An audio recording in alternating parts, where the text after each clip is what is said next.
অসমে পরীক্ষা দিতে যাওয়ার পথে বাস দুর্ঘটনায় মৃত্যু ত্রিপুরার দীপরাজ দেববর্মার। শুক্রবার আগরতলার পোস্ট অফিস চৌমুহনীর ত্রিপুরা স্টেট কোঅপারেটিভ ব্যাংকের প্রধান কার্যালয়ের সামনে বিক্ষোভ কংগ্রেসের। কংগ্রেসের দাবি, দীপরাজ দেববর্মার মৃত্যুর দায়ভার ত্রিপুরা স্টেট কোঅপারেটিভ ব্যাংকে নিতে হবে। এমডিকে অবিলম্বে পদত্যাগ করতে হবে।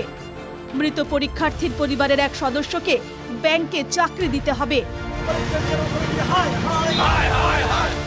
গত বুধবার ডিটেক ছড়ায় দুর্ঘটনাগ্রস্ত হয় গুয়াহাটিগামী নাইট সুপার বাস।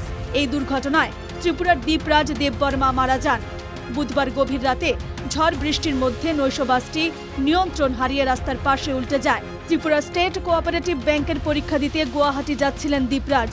কংগ্রেসের ছাত্র যুবদের প্রতিনিধি দলের দাবি, আমরা এমডির পরিবর্তে যিনি দায়ভার গ্রহণ করে আছেন ওনার সঙ্গে আমরা দেখা করেছি, আমাদের প্রতিনিধি দল দেখা করেছে। আমরা সবিস্তরে আমাদের দাবি জানিয়েছি এবং এই যে দীপরাজ দেববর্মার মৃত্যুর জন্য আমরা এমডিকে দায়ভার গ্রহণ করে ওনার পদত্যাগ দাবি করেছি। পাশাপাশি আমরা চেয়েছি যে পরিবারের ছেলেটা দীপরাজ দেববর্মন একটা স্বপ্ন নিয়ে পড়াশোনা করেছিল আমাদের রাজ্যের মধ্যে, সে চাকরি করবে। সেখানে আমাদের রাজ্যের ব্যাংক, আমাদের রাজ্যের মধ্যে 66 ব্রাঞ্চেস আছে, এই ব্রাঞ্চেসগুলোর মধ্যে চাকরি করবে। তাকে পরীক্ষা দেওয়ার জন্য আসাম যেতে হলো, সেখানে গিয়ে তার মৃত্যু ঘটেছে। তার এই মৃত্যুর দায়ভার গ্রহণ করে এমডির পদত্যাগের পাশাপাশি আমরা চেয়েছি তার পরিবারের মধ্যে অনতিবিলম্বে এই ব্যাংক অথরিটিকে একটা চাকরি প্রদান করতে হবে।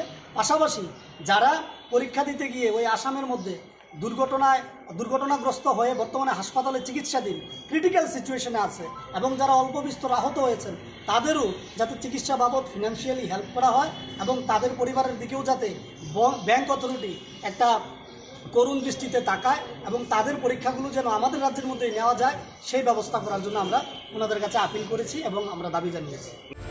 ছাত্র যুব নেতৃত্বের তরফে জানানো হয়, যদি তাদের দাবিগুলোকে গুরুত্ব না দেওয়া হয় তাহলে তারা তীব্র চাপ সৃষ্টি করে এমডিকে পদত্যাগ করতে বাধ্য করবেন এবং সেই সঙ্গে বাকি দাবিগুলো আদায় করে নেবেন।